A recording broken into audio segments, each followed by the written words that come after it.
Dr. Gola. Here. Dr. Kreiner. Here. Ms. Whitehead present. Dr. Skaggs. Here. Ms. Sue Allen. Here. Mr. Pardue. Here. Ms. Olivier. Here. Dr. McCoy. Here. Dr. Muchigamba. Here. All present. Thank you very much. Agenda item number 2, consideration and approval of the July 15, 2025 minutes. Is there a motion to approve the minutes from July 2025? Move. Approve the minutes. Second. All right, it's been moved in second. Is there any discussion or changes? Hearing none, all in favor, please say aye. Aye. Any opposed? Aye. Okay, motion carries. All right, we're going to move to our agenda item number 3, public comments. Please be advised, comments must be limited to 3 minutes. I'll have Dr. Kreiner here time and have the alarm go off at 3 minutes. The board will not hear public comment or testimony regarding a pending disciplinary action or contested case. If that happens, our attorneys will step in and shut you off. So we're going to start with our virtual comments first. And I know we've had a little bit of technical difficulty. First up, I've got, and please forgive me if I said this wrong, T-Hui, it's T-H-U-Y. Did I say that incorrectly? Yeah, close enough. We win. Perfect. We can hear you. So with Great. that, There's a little bit of an echo on my end, but that's okay. I hope I'm coming off clearly enough on your end. I'll try my I think, best. yeah, we have an echo too, but I think it'll be okay. We can understand you. Okay. I'll just sound like a bit robotic for the next 3 minutes. So good morning. Do you have 2 devices on, your phone and your computer? I'm not logged on. Is that what you mean? I'm only logged on to my computer. Is she watching the live version? Let's see. Everybody else is muted. No, I'm only on my laptop.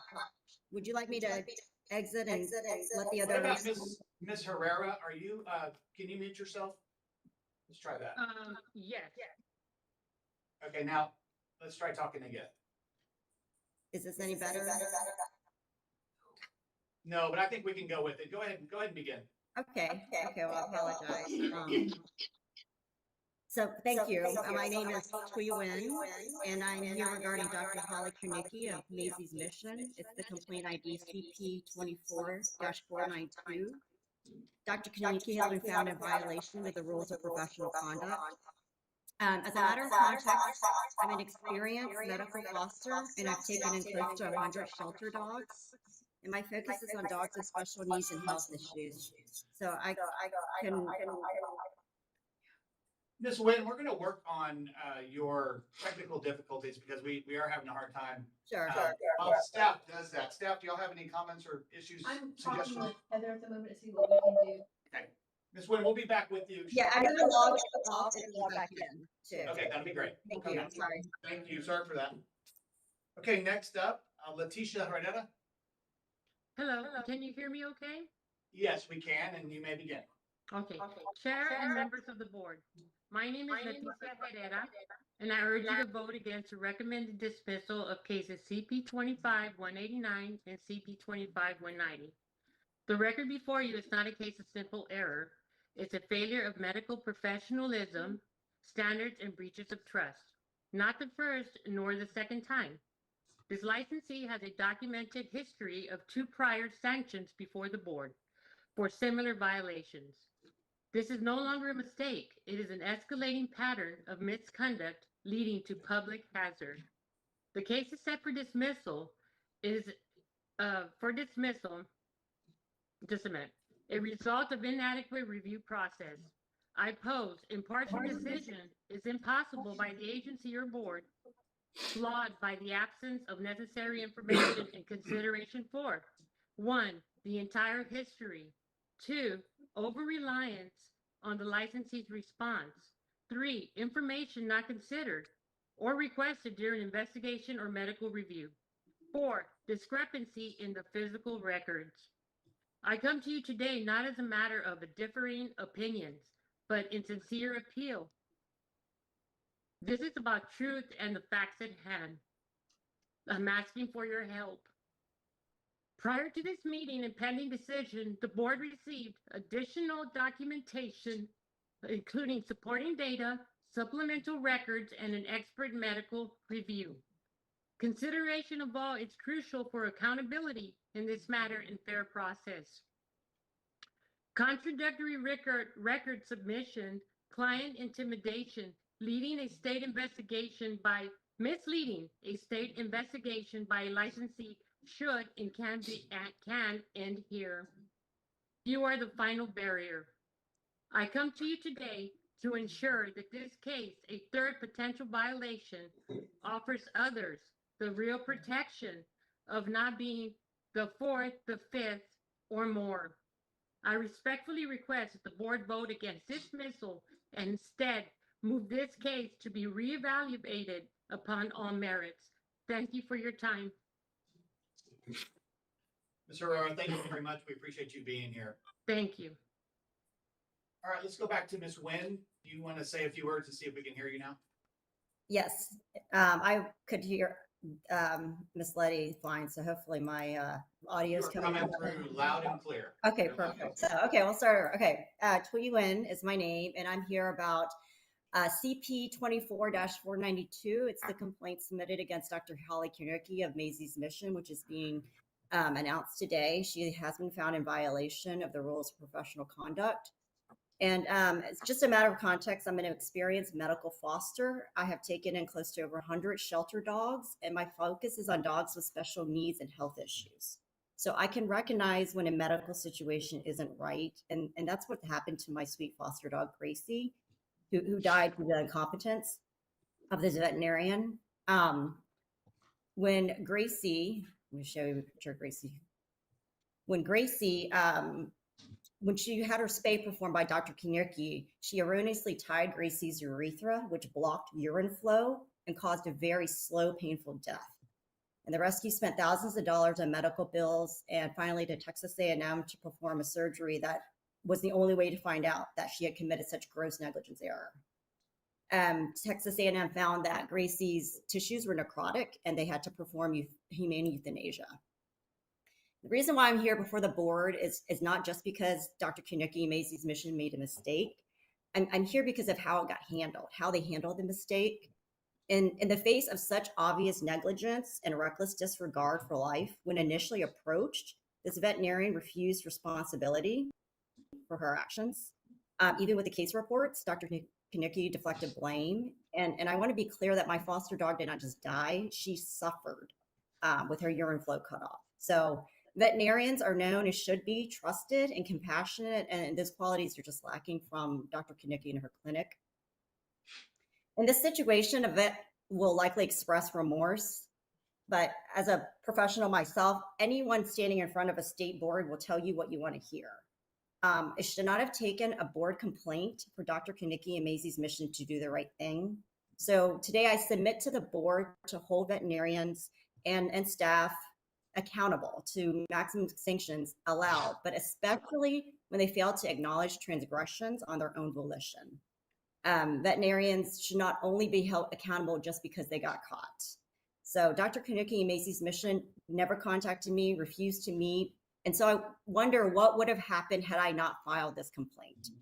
Their negligent actions would have gone unaddressed. And it reasonably leads to the question of how many other animals have been in a same or similar situation with Dr. Kiernicki and Maisie's Mission, and no one spoke up. No one challenged them because we want and we should be able to believe our veterinarians. So this veterinarian, other veterinarians, and Dr. Kiernicki, they have the professional, legal, and above all, moral obligation to own up to their actions. So in closing, I simply ask the board to enforce maximum penalties and factor in for all cases the critical importance of professionals being transparent at the onset of medical error and not simply because he or she has been reported. Veterinarians hold a high degree of trust in the community and should live up to those principles deserving of that trust. Thank you. Swin, thank you for your comments. I apologize for the technical difficulties. We do appreciate you being here today. Thank you. Okay, next up, I have Jody Ware. Ms. Ware, you are on mute currently.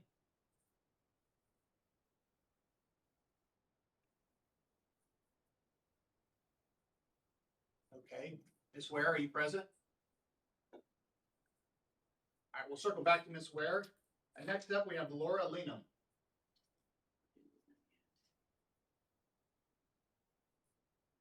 Laura, are you present?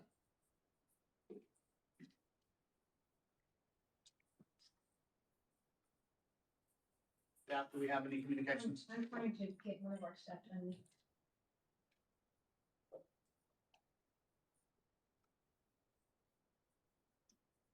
All right, well, let's go back to Ms. Ware. Jody Ware, are you present? Can you hear me? There you are. Yes, ma'am. Are you ready? Okay. I am, yes. Thank you. Okay, you may begin. Good morning. For nearly a decade, I've engaged the TBVME, Sunset, legislators, media, and more recently TDLR in hopes of contributing to board reform. Yet current events are worse in many ways than they were in 2016, with subsequent leadership regimes seemingly using the board's distressed state as an opportunity for personal, professional, and financial gain. I'm here today to raise concerns already brought to TDLR and others. Innovative Pet Care is a private equity-backed corporation based in Austin that seeks out local practices around the nation to add to its network while allowing each clinic to retain its local identity. Innovative's website suggests that it has grown to more than 80 practices, with more than a quarter of them in Texas. But it is difficult to know for sure due to different types of partnerships, layered business structures, and not necessarily identifying affiliations. Innovative's CEO has gone so far to say that a client of one of their practices might not even know that their veterinarian has joined a larger group. One of Innovative's earliest acquisitions was a group of practices owned by Stephen Gola. Dr. Gola stayed on with Innovative, and as he climbed the ranks to presiding officer first of the TVMA, then of the TBVME, he was serially promoted at Innovative, most recently to its Vice President of Veterinary Learning and Development. It also appears Dr. Gola is the named CEO, President, Director, Registered Agent, and/or Organizer for the majority of Innovative practices in Texas. To my knowledge, he has never fully disclosed the extent of this. In his most recent Texas Ethics Commission personal financial statement, Dr. Gola newly declared a position as a trustee of the Texas Veterinary Political Action Committee. By serving multiple masters, Dr. Gola occupies a unique position and could selectively regulate, target vulnerable veterinary practices and professionals, and help shape legislation to protect veterinary and corporate interests. While all of this is concerning, I am most troubled by the startling discovery of a new partnership quietly papered up in Delaware, Texas, and Utah 4 months ago between Innovative and the chain owned by the veterinary surgeon against whom I and others have filed complaints. Dr. Gola is the named director and organizer and signed the certificate of formation filed with the Secretary of State for the new Texas group. In the year prior, Dr. Gola also signed my last complaint dismissal letter. He is, I believe, well aware of the issues. This all raises serious questions. While a relationship like this might benefit the involved parties, they certainly seem to jeopardize the pet-owning public, competing veterinary practices and professionals, and the integrity of state veterinary oversight. Although my past experience suggests the TBVME fails to act on concerns of significant merit and consequence, I feel obligated to report these matters on the record. Houston, we have a problem, and it extends far beyond Houston. Thank you. Thank you, Ms. Ware. Okay, Laura Leenham, are you with us?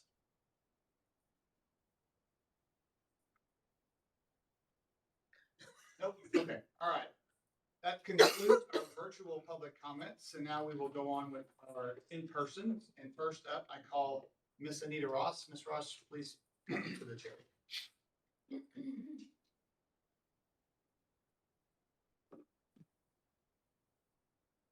you. My name is Anita Ross, and I appear today on behalf of Pirate and on behalf of every Texas citizen who expects this board to protect the public, not protect the provider. Under the Texas Veterinary Licensing Act, Texas Occupations Code 801, and your own rules of professional conduct, This board is an enforcement authority, not an advisory panel. You are legally bound to investigate, discipline, and safeguard the public from professional negligence. That duty is mandatory, not optional. Pirates' preventable death is more than a tragedy. It is proof of systemic failure. The record shows credible, documented evidence of substandard treatment, negligence, and multiple violations. Yet this board chose not to act. That choice reflects purposeful mishandling, not oversight, a deliberate failure of process and responsibility. When credible evidence is buried, when complaints vanish, and when the legal department refused to compel records or testimony, this is no longer negligence, it is collusion. Patterns of silence, selective review, and early closure review reveal a culture of protectionism that shields insiders and betrays the public trust. The Veterinary Licensing Act grants this board the power to act, to open investigations, subpoena records, compel testimony, and impose discipline. To ignore those powers is to betray the law itself.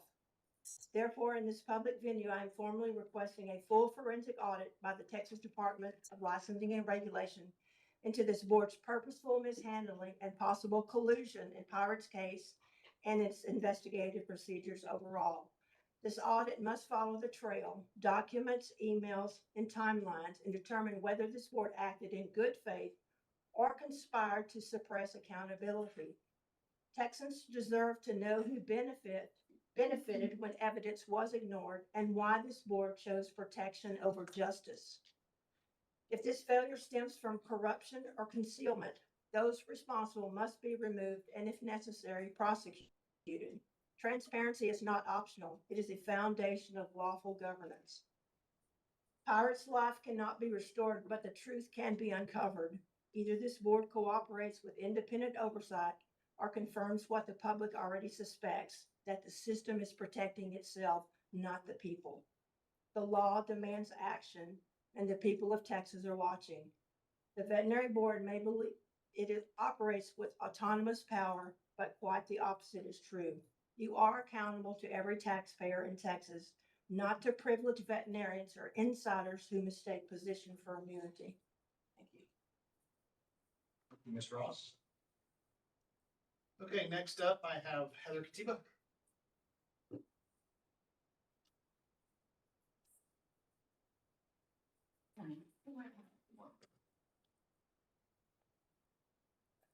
Good morning. Thank you so much for your time. My name is Heather Katiba. I will try to take less than 3 minutes. See what I can do. I'm going to bring a few different things to you today for ideas and considerations. And number one is the reflection of a potential public subcommittee. I believe, and it is quite clear that the public is one of the least represented stakeholders.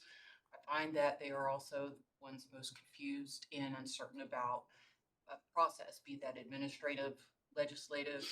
Complaint definitely is a confusing topic and path for them to move through, despite all options with the agency and available resources, and also reflecting back their opinions, concerns, and whatnot, having a neutral subcommittee that would report to one of the other committees and refer back information back and forth and concerns and also ideas to the board. It would be a valuable service to the public and also the board. Number two, I'm going to raise that agreed orders be reframed to order.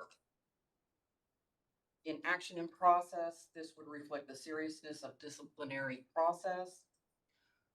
It would also reiterate that those who are doing the violating, the harming, and the law breaking are not the ones determining their outcomes, which I think is quite important, in that the individual things going into the consideration of violations and also disciplinary action have been thought out by those designated to do so. It has been what I would refer to as a cruel summer, if not a couple of years. That's probably a little marginal. We have a number of very serious cases in front of this board, and also whether it be the public, social media, the press, they're most definitely out there, and this board has a lot to take into consideration, and that is quite clear. The importance of regulation could never be more obvious. Um, One thing going forward, I think it's important. I heard a term the other day, a statement that there are far more decent, kind, upstanding, and well-respected, humble, servant-minded veterinarians in this world than the ones that are being discussed currently. And that's a number of them. I'm not pinpointing. And I could not agree more. Also true is a notable quote. The only thing necessary for the triumph of wrong is for good men to do nothing. And in this industry, we have seen one very ever-present factor in this, that despite the all wonderful number of individuals who have license in our state, that more often than not, they stay silent. And despite the need for the welfare of our clients and patients, better angels never come. And so those decisions and ramifications fall upon this board, and the importance of your role is not dependent just to the public. It is to the professionals, the good professionals, and the industry as a whole. So I encourage you to stay strong and stay true to your oaths. Thank you very much. Okay. Last on my list, I have Trent Hightower.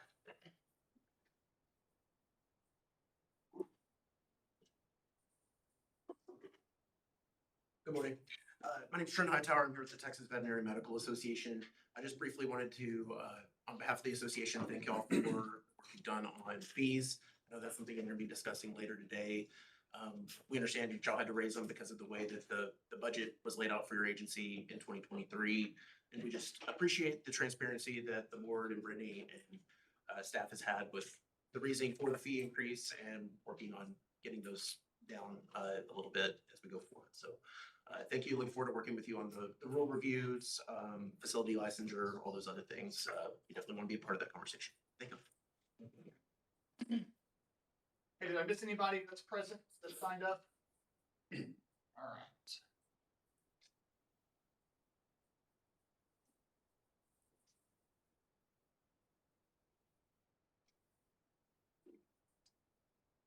Okay, moving on then from public comment, we're going to go to item number 6, direct reports, and we will start with our executive director, Ms. Brittany Sharkey. Good morning, board, members of the public. This is, I will say, happy state fiscal new year. It's our first meeting of fiscal year 2026, so we're already living in the future. So welcome to it. Just wanted to provide some updates about our rule review process. So on the agenda today, you will notice that we do have the chapter for 571, our licensing chapter, to review. This was a combined work of staff and our rules committee to present for you. And this will follow our meetings throughout the rest of the year, that each meeting there will be a new chapter up for your discussion and review, kind of following the same process. So we'll be voting to propose that chapter at this meeting. Next up is 573, which is the rules of professional conduct in January. So that is really kind of the big meaty chapter with, I think, a lot of interesting discussion points. So just, it's a Herculean task, and we will get through it this fiscal year, but just to kind of prepare you guys that this is going to be ongoing, and hopefully we'll get really, really good at this process by the time this fiscal year is up. We have some exciting updates about our database. Work is continuing on building out and fleshing out that enforcement, inspection, investigation, legal, and compliance modules. New functionalities are coming online pretty much every day. It feels like our investigative piece went live in the field at the start of this fiscal year, with our investigators having tablets, and they can use the application while they're out in the field to just very easily fill out the investigation forms and sheets, and all of that now lives in our database. So we are very rapidly moving off of spreadsheets and into the future. So that's a really exciting, it's a really exciting time around our agency, really helping us to streamline processes, make sure that we've got accurate data. The next big project really is we are in the process of looking for a vendor for cloud storage. Our database really isn't intended to store large files like our investigative files with audio, video, photos. And so there are a number of vendors that have products that will link to the database that will allow us to have a sort of comprehensive case file living within that database. So the hope would be that as board members, you would be able to access all that database for your review of cases leading up to informal conferences or board meetings. Our staff would be able to use it. And really excitingly, if you are a complainant, you can actually currently now check the status of your complaint on our website. So that is a function that went live and is available. So hopefully to help, resolve some quick, if people have quick questions about where their case is and, sort of maybe eliminate some of those phone calls and give complainants more access to their own information. So really exciting things happening on that front. We do have a sad staffing update to share. Cassidy Miller, one of our licensing specialists, left us earlier this month to pursue another opportunity in the private sector. We wish her all the best. We will be posting her role likely sometime in January, kind of leave that vacant and then get that new role onboarded before our kind of new licensing application, new grad season starts in the early spring. Dr. Kreiner, I had the honor of attending the AABSB annual meeting and conference in Cincinnati in September. Interestingly enough, the body passed resolutions at this conference to not endorse the creation of a mid-level veterinary practitioner, to not endorse the establishment of a VCPR via electronic or digital means, and a resolution to not endorse the expansion of membership to countries outside of North America, the US and Canada. So that was kind of an interesting update from that conference. And with that, I'm happy to take any questions. Board members, any questions? Okay, next up. If you'll see, we unfortunately are down a couple of members. It is the season of cold and flu viruses. So Wendy Womack, unfortunately, is homesick and could not be with us today. So I will be giving the licensing update. So in the fourth quarter of fiscal year 25, 277 new DVM licenses were issued. 85 new LVT licenses were issued for a total of 362 new licenses issued in that fourth quarter. For a total over the fiscal year, we issued 846 new DVMs, 359 new LVTs, and 5 new EDP licenses this fiscal year. The licensing team was very hard at work in that fourth quarter. They renewed almost 2,500 DVM licenses with 17 special licenses, 16 EDP licenses, and 618 LVTs. And in the fiscal year, a total of 12,875 licenses were renewed. As of right now, at the end of the fiscal year, our active agency license counts are 11,870 DVMs, 2,987 LVTs, and 67 EDPs for a grand total of 14,924 licensees to round out the fiscal year. Any questions about licensing? I will do my best, my level best to answer.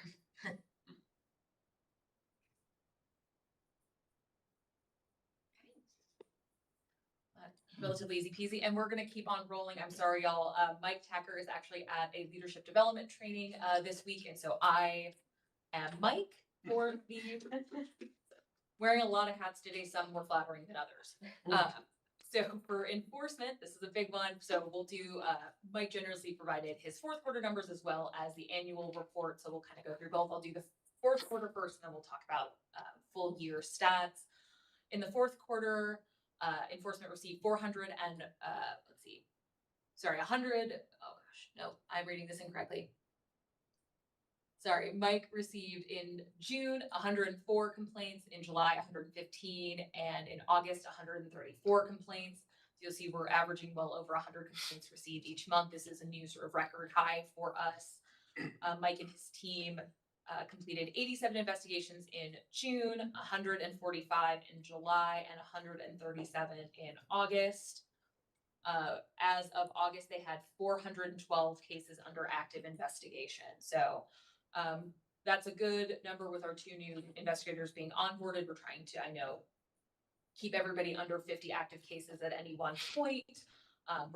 We're getting there with once our new investigators get fully onboarded and can assume full caseload. So they are churning and burning those cases very well. Let's see, in June, they performed 285 inspections. In July, it was 91. And in August was 20 to round out that fiscal year. for a total of 1,630 for this entire fiscal year. So that was the fourth quarter for Mike. I will now go through his end of year stats, which I will editorialize in a way that Mike probably wouldn't. Enforcement had a very impressive year and they did a lot of work, and very proud of the work that they've done this year. So in fiscal year 2025, we received a record of 938 complaints. Of those, 263 were found to be non-jurisdictional. So we're kind of sitting at about a 30-ish% non-jurisdictional. So that's boarding facilities, grooming facilities, customer service, or cost, generally speaking. You can see in his annual report that big uptick last year. For example, we received 607 complaints, which had been the previous record. So jumping up to 938 is a big uptick in those cases. The vast majority of complaints coming in are standard of care complaints. We also have a pretty healthy practice without licensed population, and a lot of, then the next category is patient record keeping, which we also usually sometimes can find in our standard of care cases as well. Mike and his team completed 412 investigations last year. Nope. Sorry, I'm reading that incorrectly. This is the hazard of having me, not Mike, do that. Sorry, they carried forward 412, but completed 820 investigations in fiscal year 25. So a lot of great work there. And then 1,630 compliance inspections were conducted last fiscal year. From those inspections, we opened 87 complaints found. Any questions? I don't have a question, but just a comment. I think having served on this board for 5 years now, I mean, Mike and his leadership and his team have drastically done a great service serving the state of Texas, and their ability to in the legislative funding for us to have all these inspectors, especially out in the rural parts of having someone designated for West Texas and the Panhandle, it means a lot. I would like to kind of see, to some of Ms. Kativa's comments, what are, maybe at the next board meeting, we can talk about what type of education we put out to the public. Because I do, as someone who serves on ICs and stuff, I do see I think, maybe we have a little bit of a disconnect from a public perspective of what standard of care might mean or what some of these things are. So how are we educating the public on, what does a veterinarian owe to you as a practitioner in the service to the pet, when you take it to a clinic, and then kind of what does that process look like when that doesn't go as planned?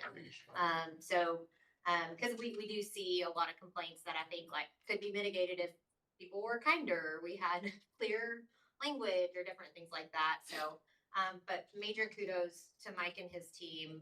This is something long time coming from our regulatory standpoint, and they're doing a great job. Brittany, just a comment on the number of complaints. In 2024, we had 607. 2025, we had 942. The last quarter, we averaged over 100, which means between 2024 and 2026, we're going to more than double the number of complaints. Do we have the staff and the resources to handle that going forward? I believe that we do. So after the last legislative session, we more than doubled our enforcement team. We went from 5 to 11 investigators. And in that initial kind of run up, we basically were only doubling the amount of compliance inspections we were required to do under LBV, and kind of performance measures there.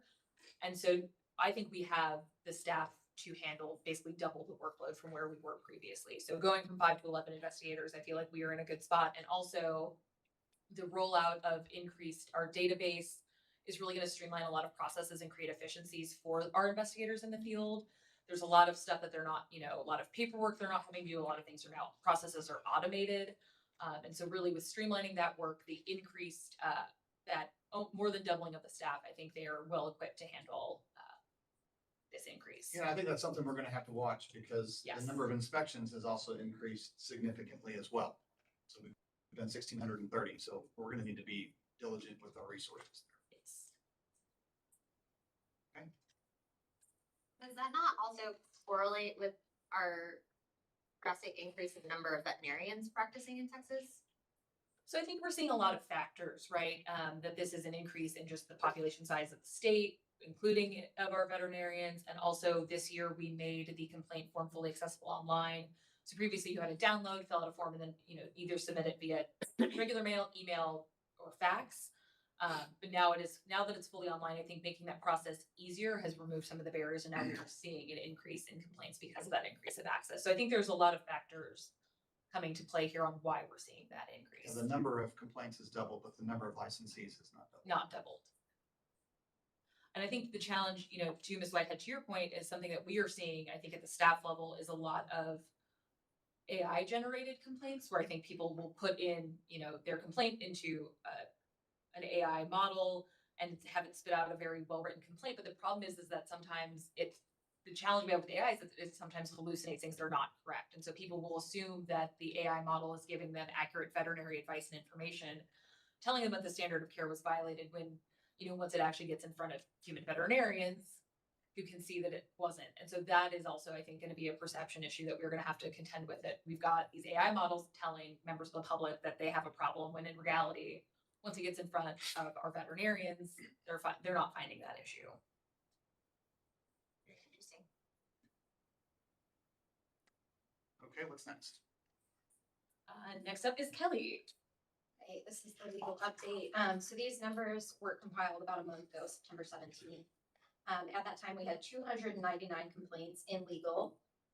31 were pending board IC, 103 pending board action, 40 pending board approval of orders, 11 on hold pending either civil or criminal proceedings, 21 pending staff conference, 8 cases filed at SOA, awaiting a hearing, and then 9 cases that have already been heard at SOA but are awaiting a decision.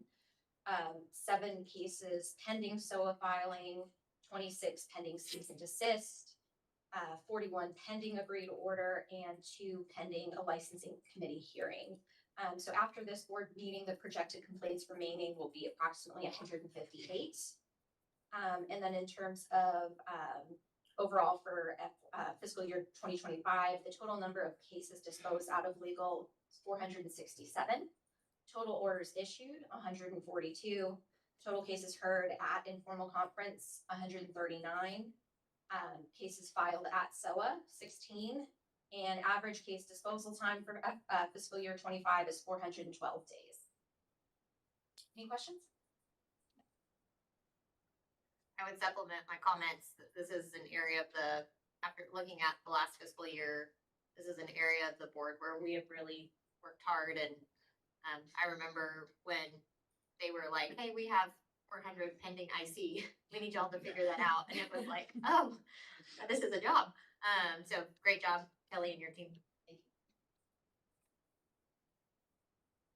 you. Jared with the compliance report. Hello, board. How you doing? Recapping last year, the CE licensing, compliance, and HSU-related calls in 2025 was 485. Compared with the year prior, this is a 26% decrease in calls, which can be attributed to 3 things. 1, our new website, Salesforce database, and also our employees becoming more knowledgeable with agency-related functions. Last year, I personally reviewed 1,063 fingerprints. This was an increase of 9% jump in applicants, which can be attributed to applicants moving in from other states and Texas Tech graduating their first veterinary class. Complaints referred to enforcement last year, 30. This increase is due to our new Salesforce and capabilities. It has, along with compliance director being able to spend a bit more time focusing on CEs. Of note, 23 continuing education complaints were filed out of these 30. I unfortunately expect more complaints to be filed this fiscal year as a more robust auditing will be taking place. Lastly, this huge increase is due to CEs are being required to be uploaded upon renewal, and licensing and compliance are now in charge of the matter, compared with 2024 where enforcement wasn't charged and they were doing it during their inspections. Hardships granted, there's a decrease in 2025 from 16 compared to the year of 24, which there was 32. This decrease is because there are more ways to obtain CEs online and reminding our license holders of our CE carryover rule. CD audits and follow-ups, there's a 45% increase last year And this is obviously, again, due to our new Salesforce database and our licensing supervisor keeping a very watchful eye on what CEs are being uploaded and whether they are correct or not. And one final reminder, opioid required training for veterinarians is required every 2 years. And we are requiring all licensees that are veterinarians to upload their opioid certificate upon their renewal. And it's going to be immediate referral to legal coming up if you fail to do your opioid training every 2 years. And with that, I'll take any questions. What do you mean by referred to legal? So it's a direct referral to legal now, for an agreed order. Okay. Yeah. So you're gonna Yeah. start to see the first of those cases that have come through. So essentially now with our new database, we are able to fully audit everyone's continuing education in a way that we couldn't before. And so now we are hand counting everyone's CE and hand checking these first 2 years just to make sure that people are doing what they need to be doing and getting all of that correct. And so because of the 2-year cycle in statute for that controlled substances continuing education, we are just finding a lot of folks that haven't had it and didn't submit it last year during their renewal, have not submitted it this year, so obviously they have not done it. And so when those cases come to us, licensing gives them a 14-day extension to immediately take that course. If they don't submit that proof, it's essentially an automatic agreed order for a $500 fine and informal reprimand. So you're seeing the first of those cases. We're hoping that, we can, strict enforcement, we can quell this a little bit by the end of fiscal years. People know that we mean business and we are able to and are enforcing that statute. So, just to be more helpful to our stakeholders, is this something that we can put in the ordinance Yes. every time, not just once and then hope they read it? We know a few people have deleted them, which probably isn't right because we're trying to give you information to help you, right? So maybe this is one of those standard reminders that stays in the board notes every time they're released. Yes. And along with, not just a reminder to do it, but the consequences of not doing it. Yes.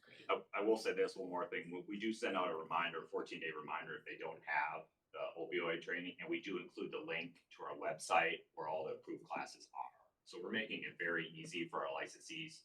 We're directing where to go and all that. It's just a matter of getting them to take said class. And you're emailing that to them, Yes, correct? yeah. So long as the email we have on file is. Is correct. Yes.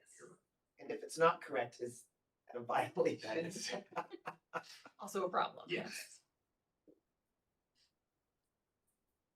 Okay, Ms. Sharkey, who's next? Okay, last but certainly not least, Candace with our financial update. Okay, all right, well, the agency has just wrapped up in the fiscal year 2025, as you're all aware, as of August 31st. The agency brought in an estimated 4.1 million in revenue. The agency expended an estimated 2.5 million. The agency is expected to lapse approximately $150,000 in funds from the FY25 budget. The agency's budget for FY26 is $2,947,825. In addition to that appropriated budget, we did receive $500,000 in supplemental appropriations to help fund the build out of the enforcement and legal modules of the agency's database. The agency has until June of 2027 to expend those funds.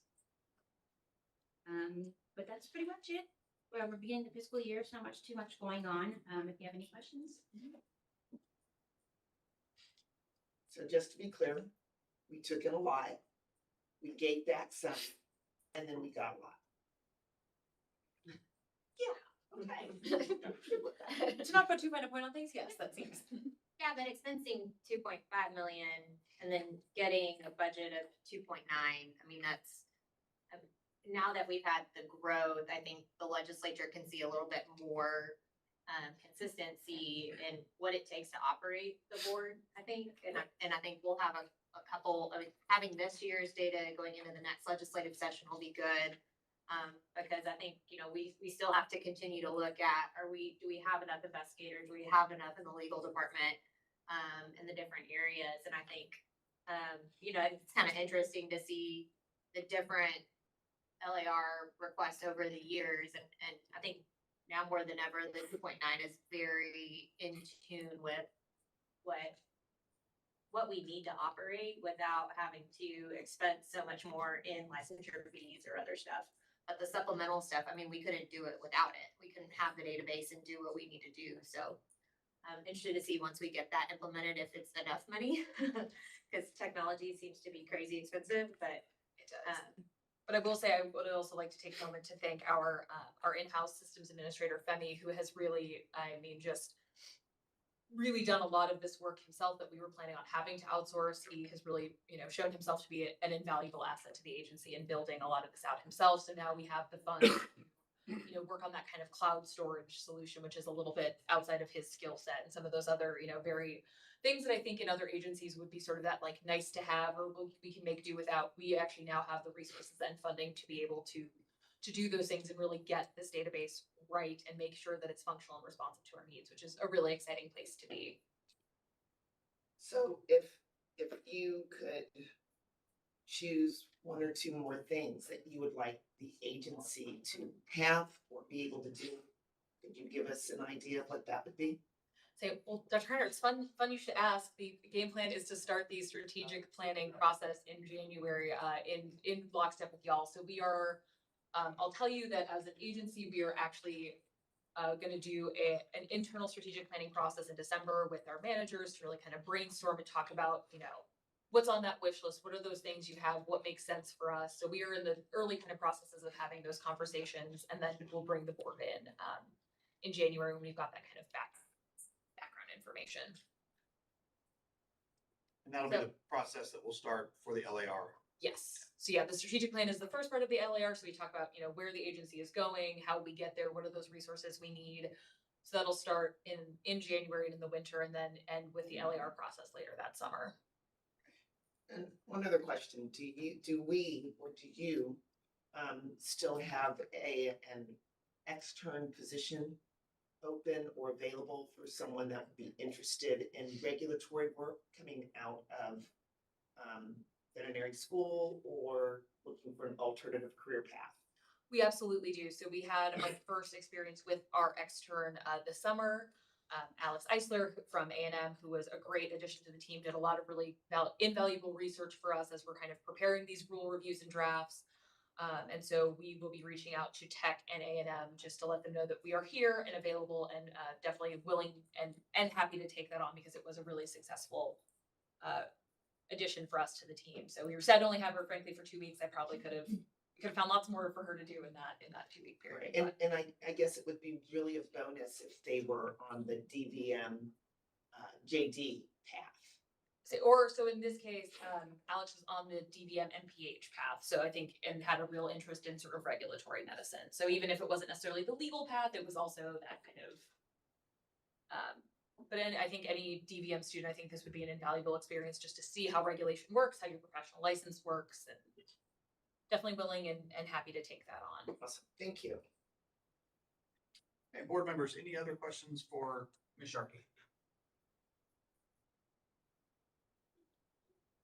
Okay, not hearing any, we're going to move on to board committee reports. I'll start with the executive committee report. This being our first meeting of the calendar 2026 year, I just want to take a moment to congratulate the staff and the board for a successful 2025. We are in line with meeting the expectations set for us by the legislature, and that's very, very important that we meet those goals. And I think individually, each department has met their goals for the year, so congratulations. With that, though, it takes a lot of work, and so I want to congratulate all the board members today for doing this volunteer job. I know how much time and energy it takes since I've been on the board, and Lynn, since you've been on the board, the drastic number of increases of cases that we have to review, obviously, as the numbers have been presented today, has increased dramatically, and that means more time for us to volunteer. So thank you all for doing that. I know what it takes, and it's a lot of work, and I appreciate your dedication. I also want to thank you. We asked for y'all to respond with dates to participate in informal conferences. Y'all did that, and we've been able to dispose of more cases and get through those decisions. This has allowed us to go from, one informal conference session a month to 2, which doubles that. And then we've also implemented the docket system, which has allowed us to increase from 8 to 12. So we're able to get 24 cases a month so that we can try to keep up with the demand. thank y'all for first off, taking the opportunity to do something different and not just the same old thing. Yay, docket system. And secondly, for showing up when asked to be there. So we've got one other big task in front of us. This year is the year that we work with TDLR and we rewrite the rules. And today we're going to be starting that. I ask that y'all please take time, put in your calendars on your extra time to read through that so that we can do that appropriately. We need your wisdom as we go through this process for everybody to participate. And again, that's a big ask, and that will take all of us to get that done. The last quarter, for me, the big thing of the executive committee reviewing and disposing of 284 cases, that is a record. Rewriting the rules, starting with the licensing section, and then our work to reducing licensing fees, which we will talk about in a little bit. The final thing I'll mention is last Friday, I had the opportunity to address the Equine Dental Providers of America in their annual meeting in Katy. It was a pleasure to get to see and meet so many of them. It was the first time I've been in a room where I didn't know anybody. And it was a breath of fresh air to get to know them and see what it is that they focus on. I will say that I was impressed with their emphasis in science and their trade. They're very, very, very dedicated and passionate individuals about what they do. And I look forward to working with them as they try to expand the folks that are licensed. They've got a problem in their arena where they've got a lot of folks that are out there doing that job, that are certified by the educational system, but they're not licensed by the state of Texas, which is a privilege for them to do. And so they've got work there to educate the public to get that done. And I encourage them that we are a complaint-driven agency. If they want us to do anything, they need to file complaints for us to investigate. So with that, that'll conclude my executive committee report, and I will call on Ms. Whitehead for the finance report. Thank you, Dr. Gola. The Finance Committee met, Dr. McLeod and Ms. Olivier. This was our, we haven't been pretty consistent, so I'm excited. We've got sort of a schedule and moving forward. Candace gave a wonderful review, but the Finance Committee reviewed the last fiscal year and kind of this fiscal year. It was a little bit more of like an overview, how these different line items work, you know, what you can and cannot do with budgeting and what that looks like. And so thank you, Candace and Brittany, especially for working with timelines and calendar schedules. But I thought it was good.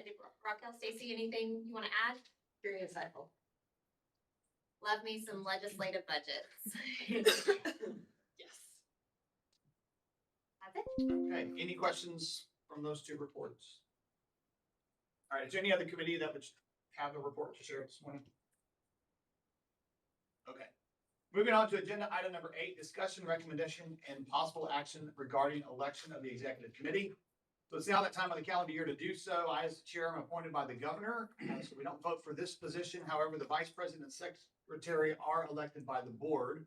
Our current executive committee consists of Vice President Dr. Kreiner and Secretary Ms. Whitehead. Are there any nominations from the board for the position of vice president?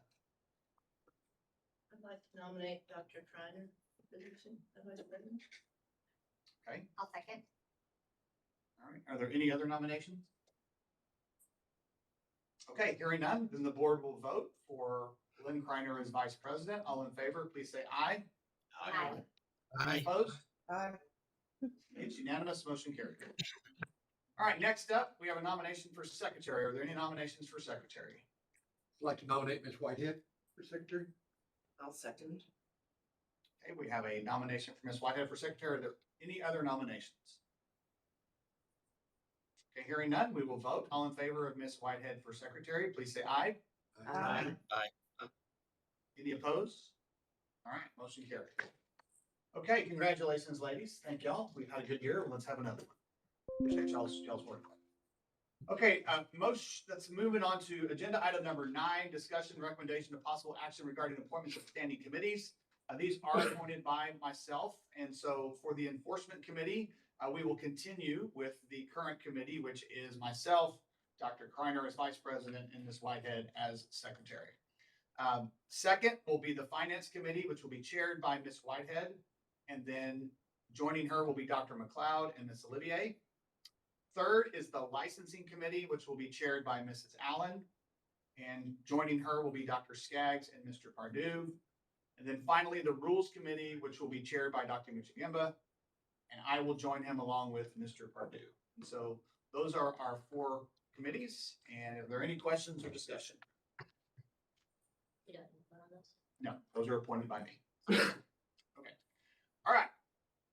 Moving on, agenda item number 10, recommendation and possible action regarding proposed rule changes to Title 22, Texas Administrative Code, Part 24, Chapter 571, licensing, to be published in the Texas Register. And I recognize Ms. Phelps to discuss the process and the changes that are being presented.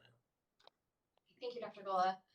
So before we get into what the proposed changes are, I just want to thank everyone that was involved in this process. It was very much a lengthy process and a lot of people were involved and I could not have done that without them. Our licensing team was instrumental. These rules have not been updated in a long time and frankly, a lot of them were just very out of date and not applicable to how things are operating at the agency. And so licensing was instrumental in explaining those things to me, what they do, how the rules affect them, and how we could make them better so that it's better for our licensees and better for our staff. Their input was very helpful. And then also thank you to our rules committee, who took all that information along with me and helped put that into something in action, as well as all of the folks at TDLR who helped in this rulemaking process, just giving us guidance, some oversight, sharing what they do, their process. It's been extremely helpful. So a lot of hands went into this, and I want to say thank you to all of them. I won't name names because I'll surely forget someone, but thank you to all who were involved. So at this point, what I would like to do is, I don't want to read every change because we'll be here for 6 hours. But I would turn it back over to you, the board, so that if you have any input regarding any of the proposed changes, we can just kind of go through those as you have input. Ms. Phelps, before you do that, Yeah, I want to provide some transparency of the process. So Absolutely. could you just go through step by step how it started and who was engaged so that everybody understands how we are going Yeah. through this rule rewrite? Absolutely. So what we did first is we took a look at the rules as they are currently written.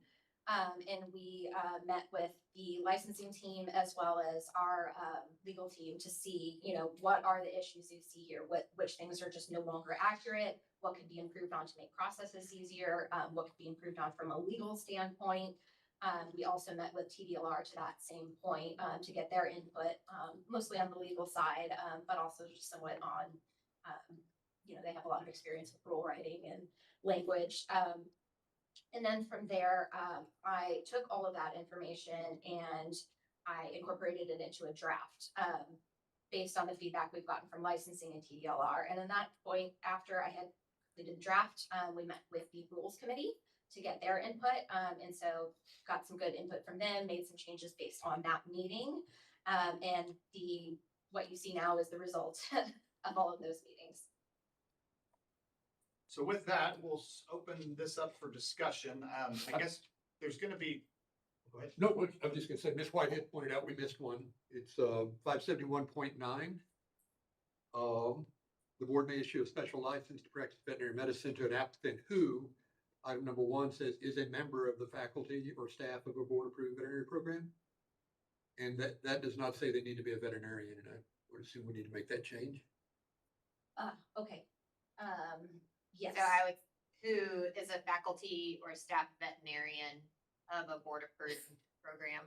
Okay. I believe I copied that correctly from the statute, but I definitely can make it clearer since we're in rule. I just want to make sure we don't let them hire folks and give them vet practice medicine. That makes sense, absolutely.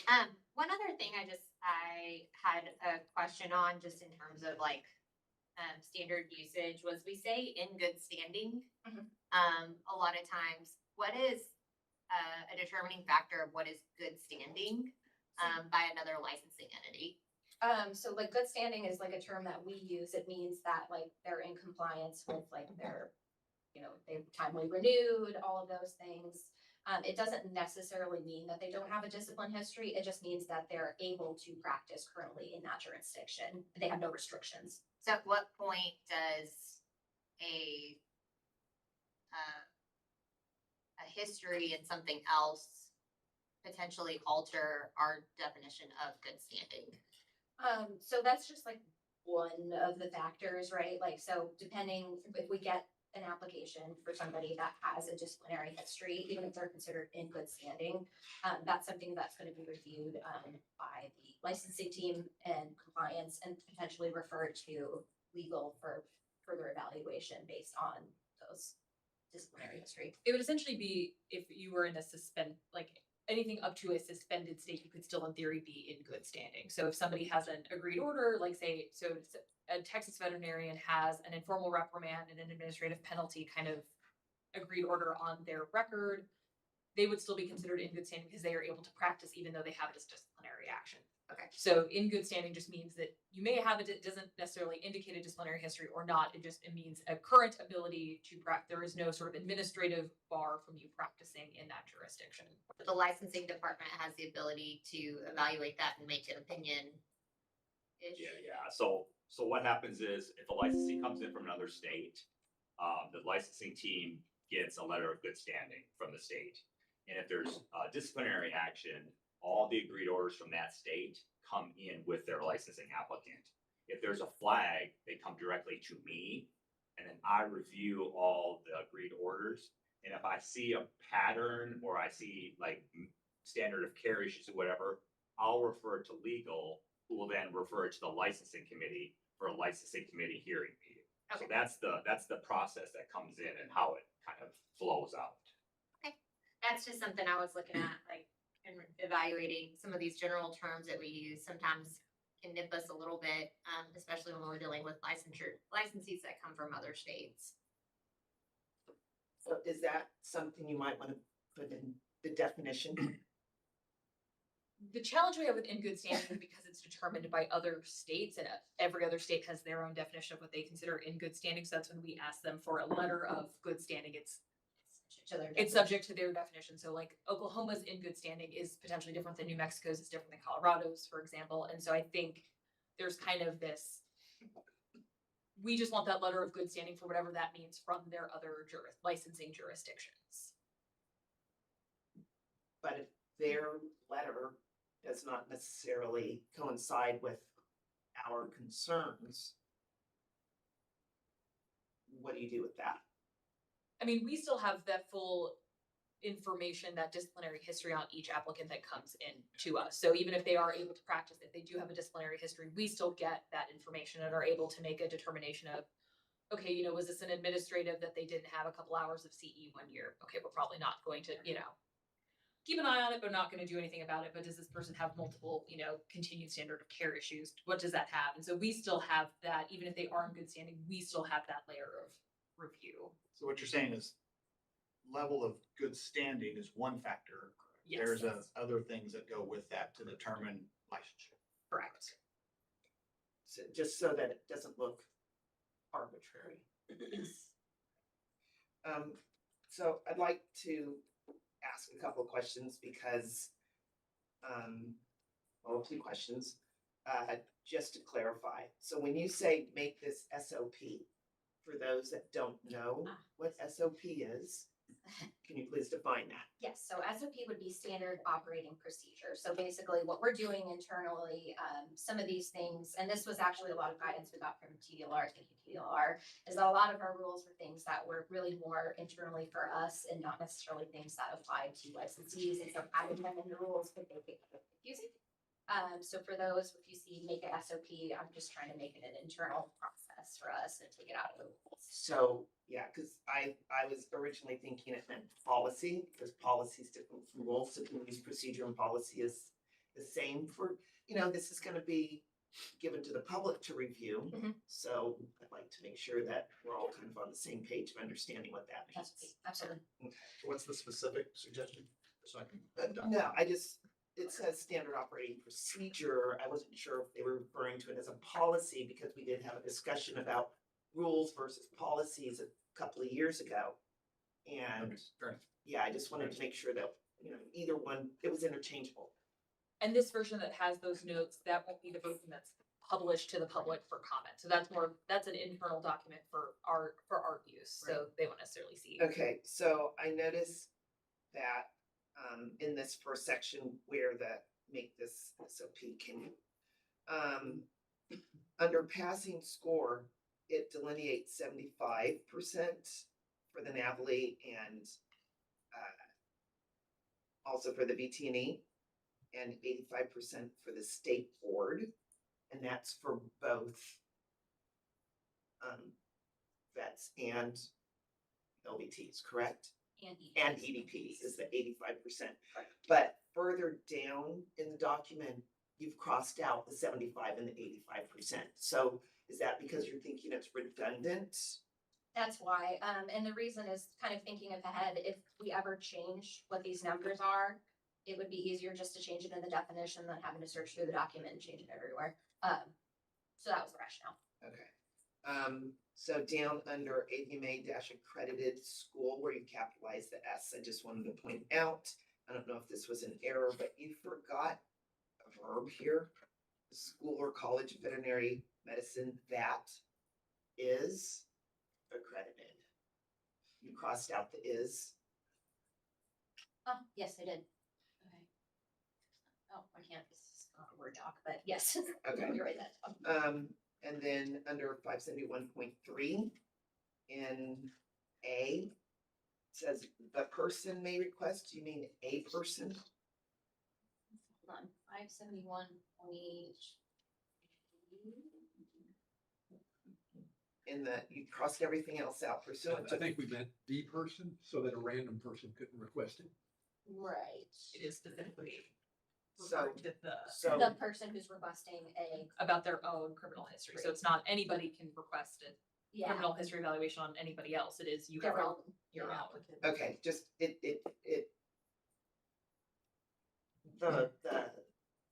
it's a little bit awkward, which is my question. Okay, and then prior to in B,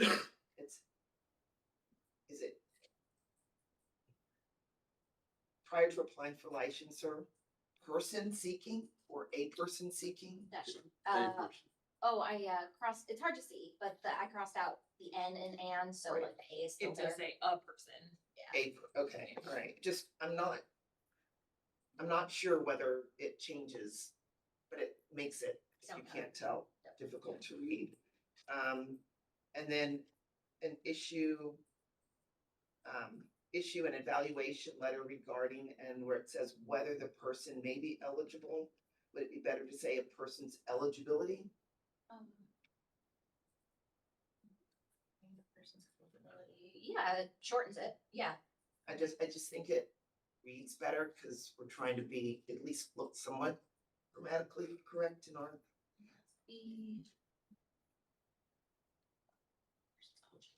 Are we allowed to do like some of the grammar stuff? Or does that have to be like publicly? Brittany, what's your suggestion? And so the way that we had this set up is that when we emailed this out to the board, we were kind of hoping to get some of these issues clarified sort of ahead of this meeting, and we didn't get any comments. So that is, we would like to be able to take, ideally, at least some of those just like more kind of phrasing or, grammatical things taken care of ahead of. All right, well, let's do this. If we have grammatical changes, then let's send those to Brittany and Kelly. If we have substantive changes, then let's discuss those. That's fair. And Just then- for the sake of time. Procedurally speaking, do we need to vote on every the suggested change about veterinarian? We'll do that collectively unless there's a disagreement. Okay. Yeah, I think unless there's significant substantive changes, I think you can say we vote to propose 571 as drafted with the following changes. You kind of just like summarize and list them out, and then that can be the motion. Okay, and then, which is why I was clarifying the 75 scores. While I'm looking for my next one, just as an aside, is there ever a possibility of someone being a veterinarian at the age of 18? Just to make it light, Realistically, like the Doogie Howser kind of thing. I mean, for vet medicine. probably, I think that in some world that's possible. And I'll say that's what it says in our statute is 18, and so that's where I We got had that. that discussion and it is in the Yeah. statute, so we left it. Okay, so, one of the concerns I have, somewhere around 2019, 2020, when we were having veterinary shortages, the temporary license was valid for 60 days, but there was an issue with it only being for 60 consecutive days. And I think we worked through 2 board meetings to finally come with an agreement that we would do it kind of as a 60 days over a period of time, so non-consecutive, in order to be able to get licensees from like Louisiana to come in and help out with like space neuters or whatever, and then go back to Louisiana so that they weren't here for 60 days. They could work for a weekend, go home, come back, work for 3 or 4 days, go home, come back. So this kind of reverses it to what it was previously. And the reason being, because I feel like we worked very hard on that change. So, yeah, no, I can answer. So the reason is we got input from licensing that, having to just like mark 3 days here, 3 days there, it was becoming just a terrible burden for our licensing staff, to the point that it just really didn't make sense to do it that way. So the thought process was expanding it to 90 days and allowing them to do 2 separate licenses in a year, basically up to 180 days. That way it's kind of a compromise between that, like we're giving them extra time to allow for that. So that way they don't have to like kind of add up, 3/4 here, was the rationale behind it. And my thought on that is if they're gonna be here for 90 days or longer, then get a license. Yeah. Right. I agree. I mean, that wasn't the issue though. They didn't necessarily want to be here the whole time. Yeah, I think and I think the problem with that was during the hurricanes and all of the problems we were seeing with the displaced animals, and we needed people to be here to do work for 2 weeks, go home, do their own stuff, come back for 2 weeks, and so it wasn't a a standard a deal where they were going to be here consistently, and it became a real problem for some of these shelters in particular to get people to come in and help them out. I would encourage, as Dr. Kreiner indicated, that it only matters when we need it, and when we don't, when we do need it, it really constricts us as to what we can do to provide help with the public. But it's not going to be something probably that's going to be done a lot, but it sure would have helped in that time. So I will mention, we do specifically have a rule for temporary veterinary licenses during declared states of disaster. So in hurricane situations, we do have that provision that we can rely on, and it's a lot less strict in terms of like how long and what the requirements are to help during states of disaster. Okay. Good deal. Thank you so much. Great. I did have another couple of questions, if I could, for Ms. Phelps. I thought we were under the legislative rule that we had to offer licenses to vet school professors and diagnostic lab folks. Is that not our task that the legislator makes us do that? So that is part of the special license, and that is doing that. Those provisions are still there. So you can get a special license if you're a member of the Animal Health Commission, a member of faculty or staff at like a board approved institution of higher education, or also TVMTL, like you mentioned. So those are all covered. They're just under the special veterinary licenses, which is Rule 571.9. So Right, that was my concern. That's a legislative rule, right? I mean, the legislature said we had to have that rule. That's not necessarily that is verbatim our in the rule. statute. Correct. But the staff Okay, member thank you. has to be a veterinarian. It doesn't actually specify that in the statute, but But our rules can state that. yeah. Okay, yeah, so Dr. Skaggs, I think that's the difference, is just changing that word and making sure it's a veterinarian faculty member. Right. Okay. Thank you. Okay. And then this isn't grammar. So under 571.21 A, when it says the applicant must submit a requested information, documents, and fees in a form and manner prescribed by the board. So is in the form and manner, that's email and written versus. It's basically just encompassing what our licensing procedures already are. It gives us the flexibility to change for like example, with the database, we've seen a lot of changes to how the applications and renewals are done with that. And so using this broad sort of language, another tip from TDLR, thank you, allows us to make some of those things more standard operating procedure, and then just have sort of this broad rule that, you know, that way we're not having to change it every time something changes with the database. Yeah, I think an example of that is currently most people would email it in. There may come a time where they could text it. Right. Right, so that just gives the board the flexibility, because if we put it in the rule that they can email it, then if we want to change the texting, then we have to change the rule. This prevents us from having to do that. Okay, good. And then, so is it the board or is it the agency, or is the board and the agency synonymous? So I did actually add a definition, and so for the board, the definition is like the board, as well as their designee. So that covers anything you do as well as anything staff does. So it covers both. Okay. And then, I'm sorry, go ahead. I was gonna say, you've got a couple of places where you're repealing the whole thing. But, and when I saw that early on, when it related to, military, and then I went to the bottom as I was reading and saw all of that. That was basically a improvement over what you repealed. Yes. Is that correct? Because that's what it seemed like. I just There wanna was a verify. lot of confusion, and this was some feedback I got from licensing as terms of what applied to like military.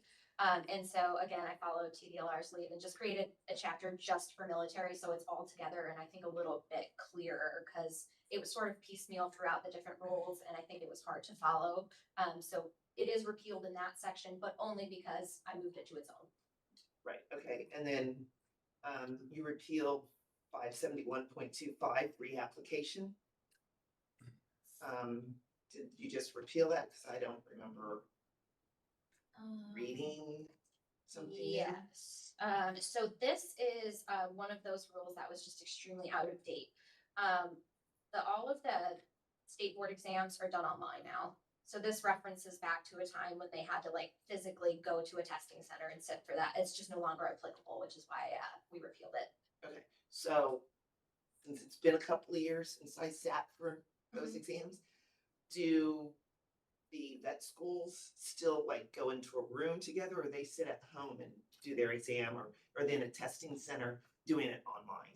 So it could be any of those. I think generally it's a testing center, but I know for like the graduating classes, some of them, I know specifically A&M and then Tech recently, because the rule change about it, for like their graduating class, they'll offer like a big group, you know, test towards the end of the year, but most of the time it's just gonna be a testing center.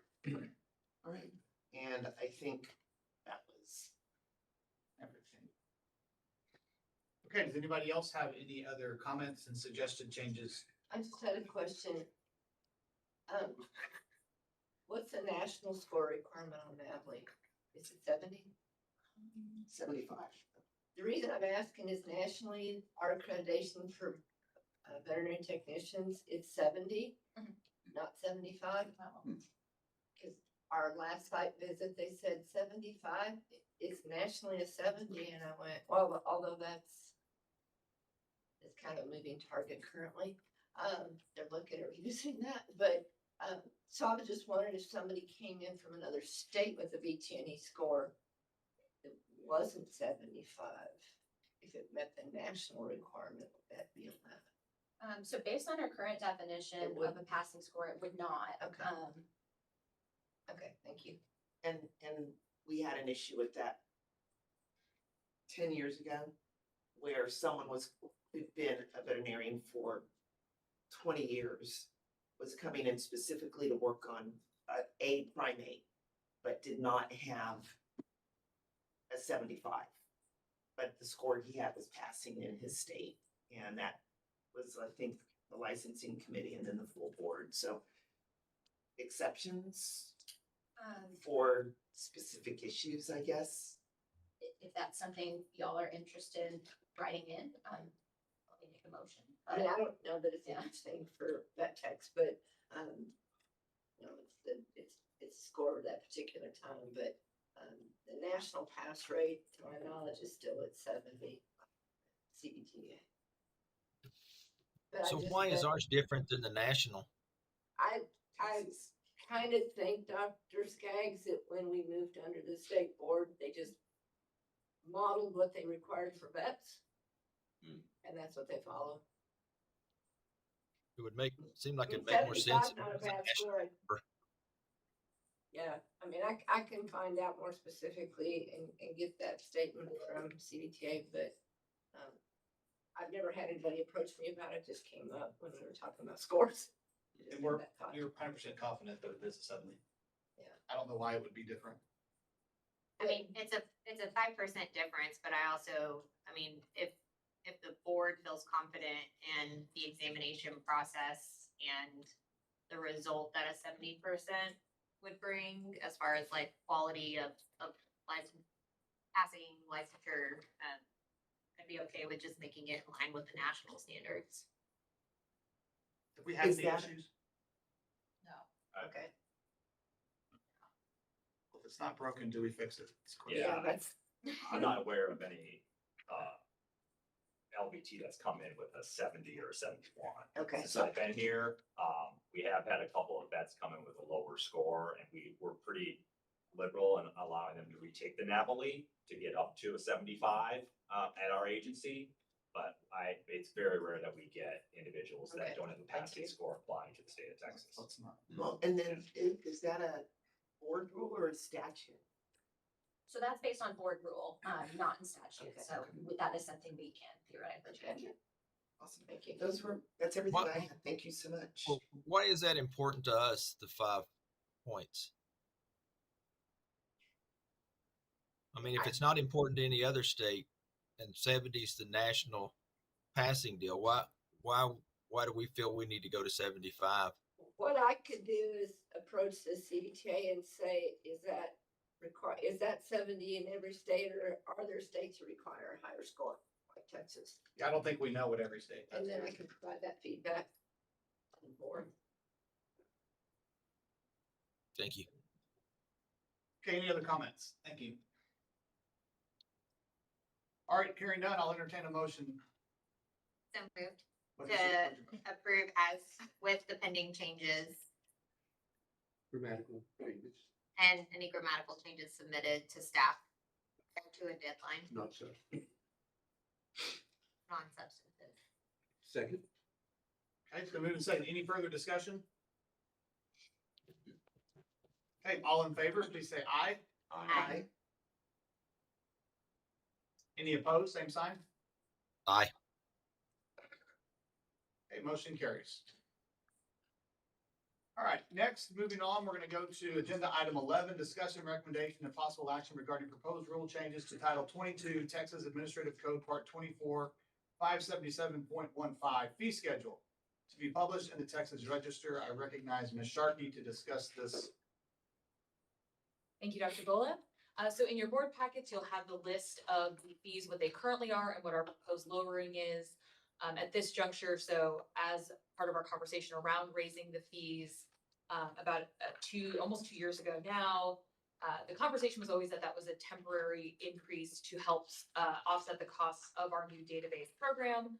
Now that we have gotten through that process and build out, we can now lower the fees. Per our discussions with our stakeholders around this, they are obviously not going back down to the 2018 levels that they were at. This, unfortunately, nothing costs what it did in 2018, but this does represent hopefully a significant cost savings to our licensees because we no longer need to finance those sort of one-time database build-out costs. The numbers that we ran, what this does is this still builds in I think, comfortable cushion for our budget of hopefully somewhere between $200,000 and $300,000 a year. That should help subsidize any exceptional item funding without needing to go back and ask our licensees to raise money again. So we should be able to keep our licensing fees here for at least the foreseeable future, and that is our goal. So this is part of a promise that we made to the licensees to be responsible stewards of our resources, that this was a temporary price increase, and now we are here and happy to say that we've met those financing needs, and now we can come back to the stakeholders with a lower fee structure. So Ms. Sharkey, can you read what those changes will be for each licensing division? I mean, I can bring that up. That's a lot of reading. What can we at least do for the veterinarian, the EDP, and the LBT? Sure. Do you have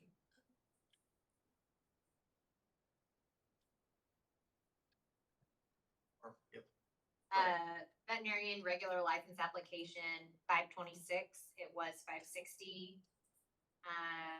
EDP, 114, it was 125. Sorry, LBT. No, EDP. Do you want LBT now? Yes. Those are temporary. That went from, it'll be 58 from 65 for initial applications, and then for license renewals, veterinarians are going from 340 to 292. 340 to 292 for veterinarians, right? Yes. LETs, For LVTs, it goes from 80 to 64. 80 to 64. And for equine dental providers, it's going from 120 to 99. So about a 15 to 20% reduction is where we ended up. Yeah. Okay, thank you for that. Yes. So was the provisional licensure, I think I read that in the rules, right? And why are we getting rid of that? So provisional license was from a period where our state board exam was not available on demand, where it was only given at certain windows of the year. So in order, basically, if you graduated and missed that testing window, you could still license until the test was administered. But because the test is now available on demand, you don't have those kind of lag times anymore. Awesome, thank you. Any other questions for Ms. Sharkey? Okay, hearing none, I'll ask for a motion. So moved. To approve. Second, It's been moved and seconded that we approve the new fee schedule to be published in the Texas Register. Is there any discussion? Okay, all in favor, say aye. aye. Aye. All opposed, same sign. Okay, motion carries. All right, next, agenda item 12, discussion regarding the use of CBA nomenclature, and I recognize Ms. Allen for this item. Thank you. Just in this last year, TVMA is, they've long had a CBA program, which is a great program. They are now looking to certify instructors in high schools with a CBA designation, to give them some training, which I think is commendable. You know, it's like they have to do 30 hours in a clinic. They have to, if they get their skills signed off like a CBA, one would need to qualify for that title. They can do so. But based on the definition in Senate Bill 1312, a CBA has been certified by the TVMA, but they're also employed by a licensed veterinarian, which if they're an instructor in a program doesn't meet that definition. So I didn't know if a different title might need to be considered to be designated for them to, because I know they're approaching the AVMA to put this under the Model Practice Act because it's going nationwide. But I would think that's in Senate bill, right? So if there's going to be a change to It has change to be that, a it Senate has to bill. be done at the legislature. Okay. So the educational agencies, they're the ones that would need to move forward Okay. to ask for that Okay. change. Okay, thank you. Am I wrong in that? I kind of wondered, yes, thank you. But I think it's a worthy cause because you identify an area where that makes sense. Okay. Yeah. Any other discussion regarding that? Okay, moving on then to agenda item 13, consideration and approval of agreed order. I recognize Ms. Phelps. Thank you, Dr. Gola. So we do have a couple of cases pulled for executive session. So the following cases, CP 24391, CP 24492, CP 25290, and CP 25307. Oh, I'm sorry, and one more. CP 25361. So that was 391, 492, 290, 307, and 361. Correct. Additionally, Dr. Gola and Dr. Michigemba are recused from voting on case CP 25240.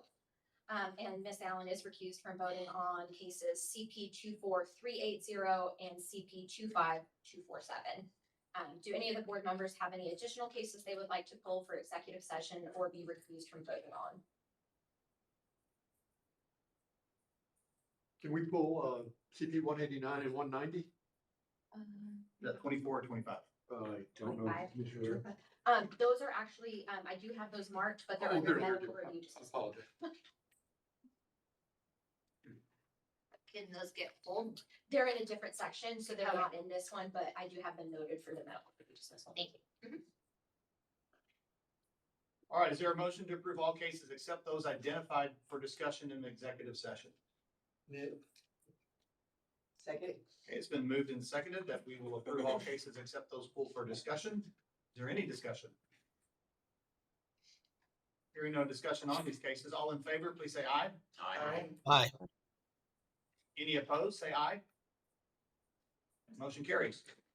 Next item, 14, consideration and approval of cases recommended for dismissal from informal conference. I recognize Ms. Phelps on this item.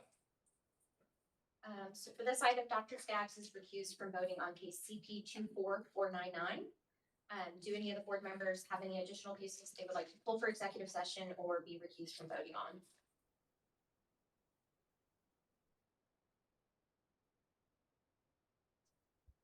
Okay, we don't have any in this section. Just the one recusal, no. Okay. All right, is there a motion to approve all cases for informal conferences as presented?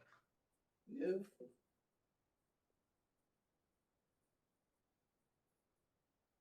Second. Okay, it's been moved and seconded that we approve all cases recommended for dismissal from informal conference. Is there any discussion? Hearing none, all in favor, say aye. Aye. Aye. Any opposed, say aye. Motion carries. Agenda item 15, consideration and approval of cases recommended for dismissal from staff conference. I recognize Ms. Phelps. We do have several cases requested to be pulled for executive session. Those are cases CP 24078, CP 24339, and CP 25073. Would any of the board members like to pull any additional cases or be recused from voting on any of these cases? Ms. Phelps, could you repeat them? Yes, absolutely. So it's three cases, CP 24078, CP 24339, and CP 25073. Thank you.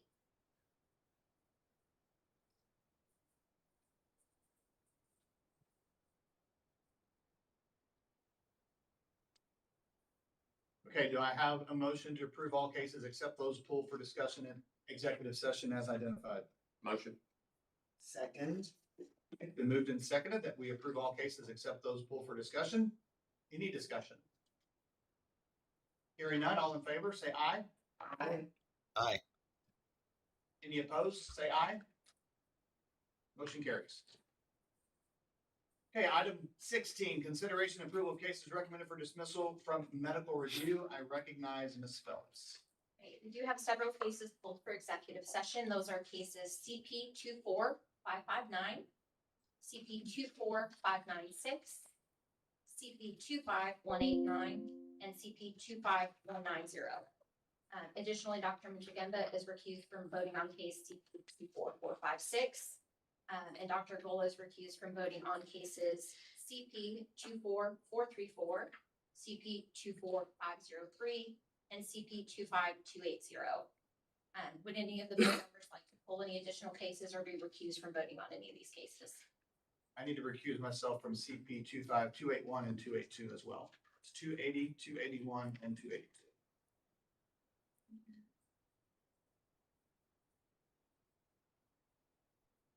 Can you repeat those for me, Dr. Gola? CP 25280, 281, and 282.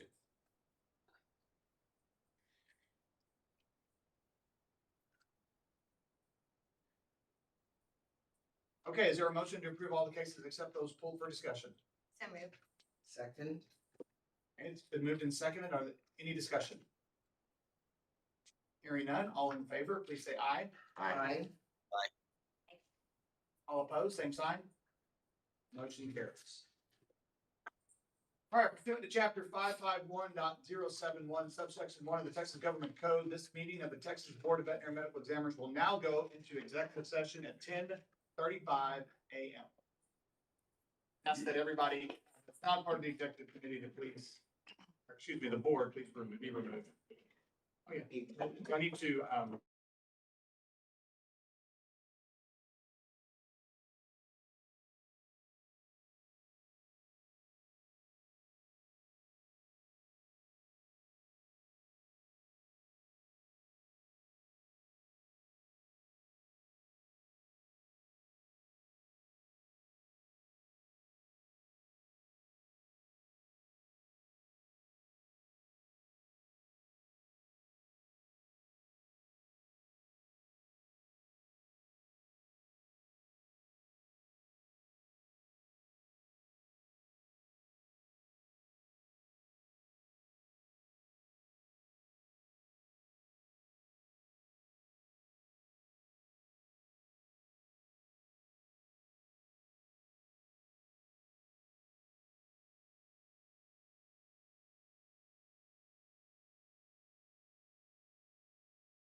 good to go. Okay. Dr. Skaggs and Miss Olivier, are y'all present?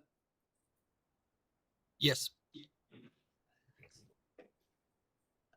Miss Olivier, are you present? Yes, sir. I'm sorry, taking a minute to get together, but I'm here. Thank you very much.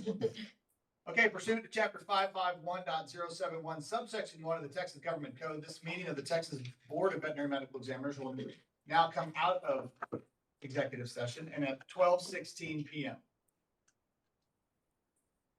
All right, we've got to some business that's coming out with some cases that were pulled.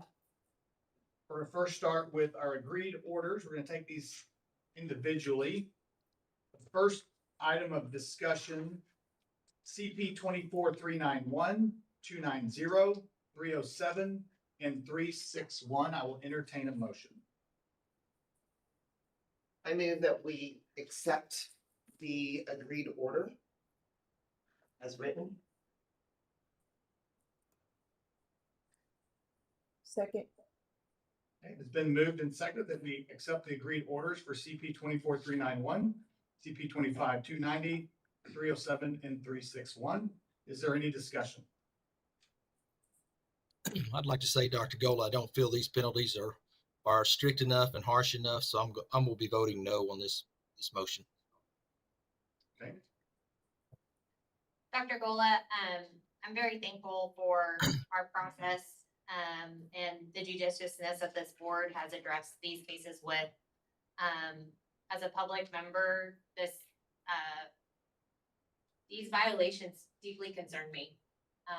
And I really struggle with this case. I struggle understanding our processes, but also the duty as a board member to protect the public.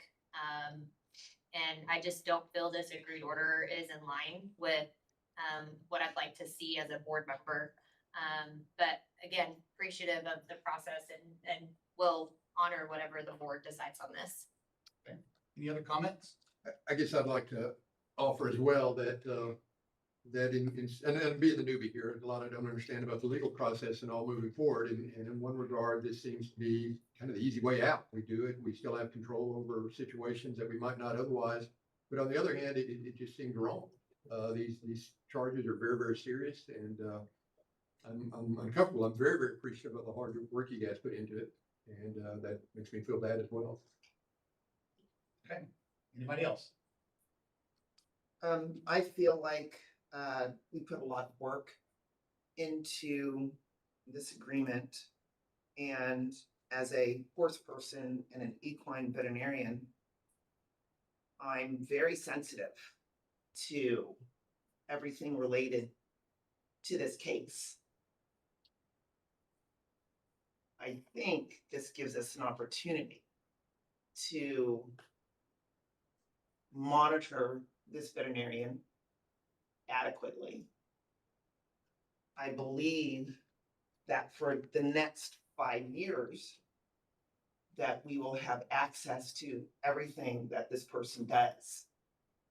And it also gives us an opportunity to have further action should there be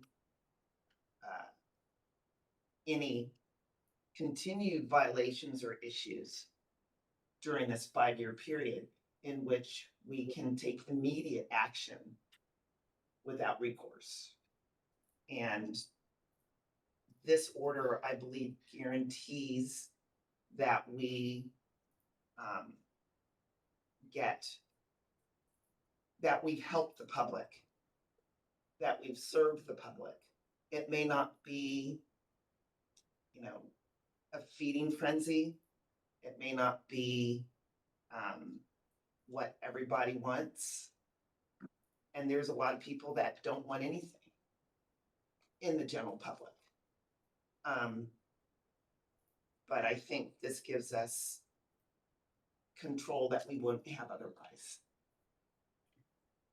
I would just like to say in navigating this case, there has been a lot of discernment, a lot of wisdom shared, a lot of discussion. There's no doubt that these charges are very, very, very serious, and something that we have taken very seriously to try to navigate to an appropriate outcome. I appreciate everybody's hard work, and with what this board decides, will likely be the right decision, because as a collective, I feel like we do a very good job. And the discernment that occurs, I think, is very important in this process. And I appreciate everybody's perspective in sharing that. Any other discussion, comments? Dr. Okay. Gold, I'd like to add, Yes, ma'am. as a public member, I have to say that this particular case is very appalling. And I worry that when we evaluate some of the options that are on the table before us, and to some of our points that were made this just now, in procedural and some of the things that we've had to consider in this particular regard,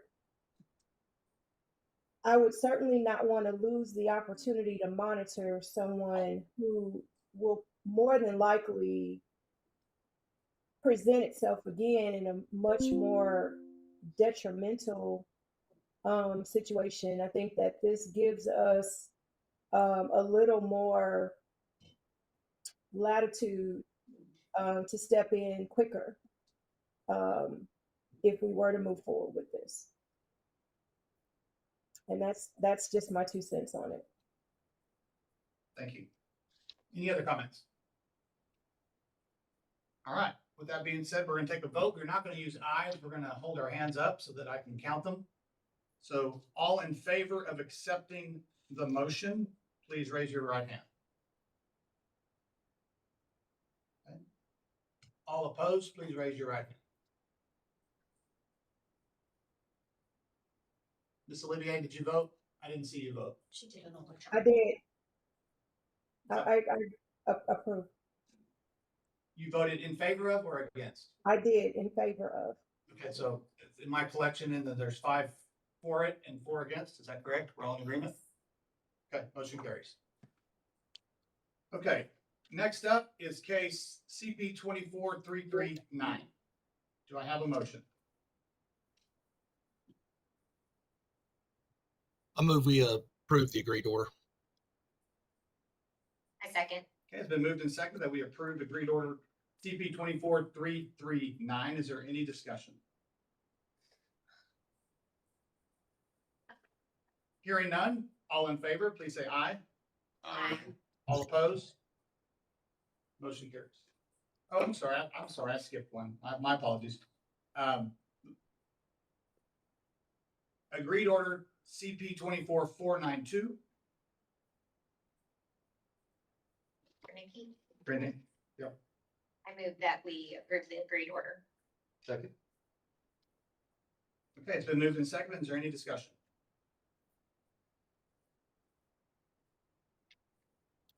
Hearing none, all in favor, please say aye.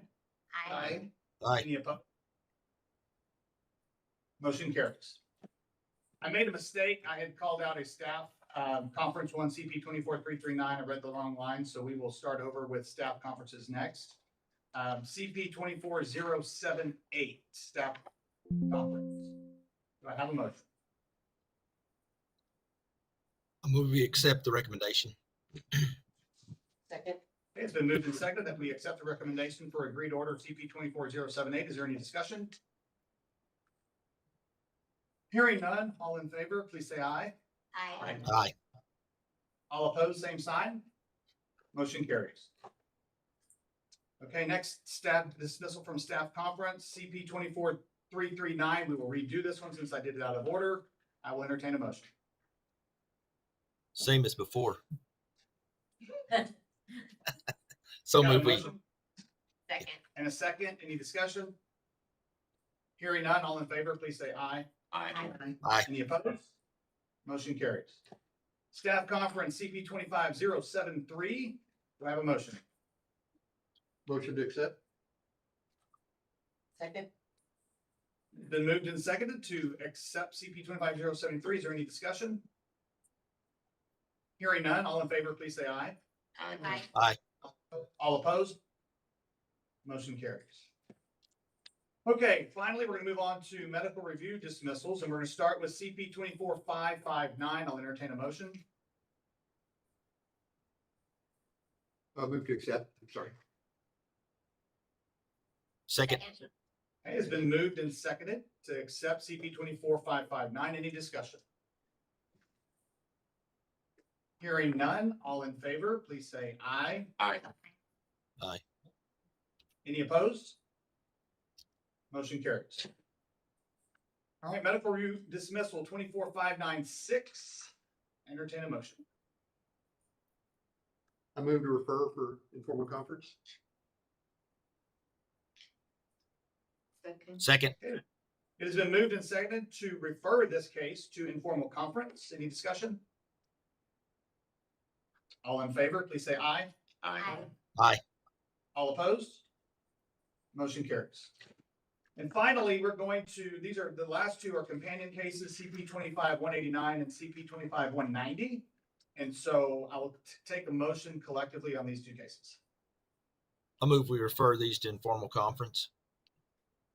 Second. It has been moved and seconded that we refer these two cases to informal conference. Any discussion? Hearing none, all in favor, please say aye. Aye. Aye. Any opposed? Motion carries. All right, moving on to agenda item 18, discussion of possible agenda items and dates for future board meetings. First question asked, does anybody have any agenda items they wish to discuss at our next meeting? This isn't the only time that you can submit agenda items. We have up till about a month before the next board meeting. So if you have those, please get those to me. The board meeting schedule for 2026 is scheduled as follows. January 20th, 2026, April 21st, 2026, July 21st, 2026, and October 20th, 2026. The third Tuesday of those months. These are subject to change, and if so, they'll be posted accordingly, but those are the dates that we have for the board.